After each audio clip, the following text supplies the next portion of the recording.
अस्सलाम वालेकुम बच्चों। So you are fine and doing very well. ठीक है बच्चों, आज मैं आप लोगों के साथ जितने भी सेंटर्स उनके एक्सपीरियंसेस को शेयर करना जा रही हूँ सॉल्व बेस पे। ठीक है, सो ये आपके लिए बहुत बेनिफिशियल होगा। ठीक है, अब देखो, एक पहला सवाल था जो हमारे पास अभी मैं बायोलॉजी के बारे में डिस्कस करूंगी जितने भी सेंटर में है, फिर मैं इंशाल्लाह केमिस्ट्री पे और फिर फिजिक्स पे सो ऑन करूंगी। ठीक है, एक क्वेश्चन आया हुआ था number of gametes from A B B. ठीक है, तो ये दो हीट्रोगीमेट्स हैं, तो इसका आंसर हमारे पास क्या आता है? 4।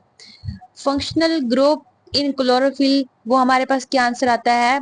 फॉरफोरिंग विथ Mg+2। ठीक है, प्रोसेस इन माइटोकॉन्ड्रिया, माइटोकॉन्ड्रिया का काम क्या होता है? Aerobic respiration. ठीक है, लुइस पास्चर ने वैक्सीन कहाँ से डिस्कवर की थी? उसने एंथ्रेक्स से की थी। Which organ is host serve to store dominant mycelium in life cycle of pathogenic loose smut of wheat? ठीक है, तो इसका हमारे पास जो आंसर आता है ना बच्चे, वो हमारे पास आता है एम्ब्रियो।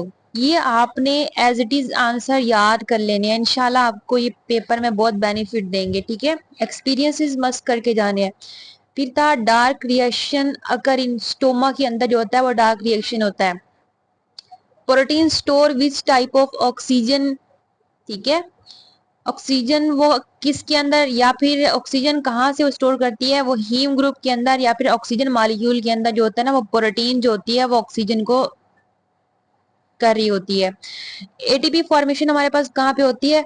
वो हमारे पास या तो सेलुलर रिस्पायरेशन के अंदर हो रही होती है, माइटोकॉन्ड्रिया के अंदर। ठीक है, आपने एज इट इज याद करना है कि माइटोकॉन्ड्रिया के अंदर जो सेलुलर रिस्पायरेशन हो रही होती है उसके अंदर हमारे पास क्या होती है? प्रोटीन जनरेट हो रही है। और ये एक क्वेश्चन जो है ये एमसीक्यूज 2-3 दफा रिपीट हुआ है।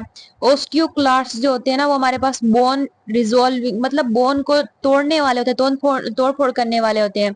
ओस्टियोब्लास्ट जो होते हैं ये बोन फॉर्मेशन, बोन बिल्डर। ठीक है, और ओस्टियोसाइट जो होते हैं ये आर्किटेक्ट ऑफ द बोन होते हैं। ये आपने टर्म याद कर लेनी है। मोस्ट इंपोर्टेंट जो है वो फर्स्ट वन है कि ओस्टियोक्लास्ट हमारे पास क्या होते हैं? बोन रीअब्सॉर्बिंग या फिर क्लीविज बोन, बोन को तोड़ने वाले होते हैं। उसके बाद method use to remove muscle disorder, muscle के डिसऑर्डर के लिए हम ये राइस मेथड यूज करते हैं।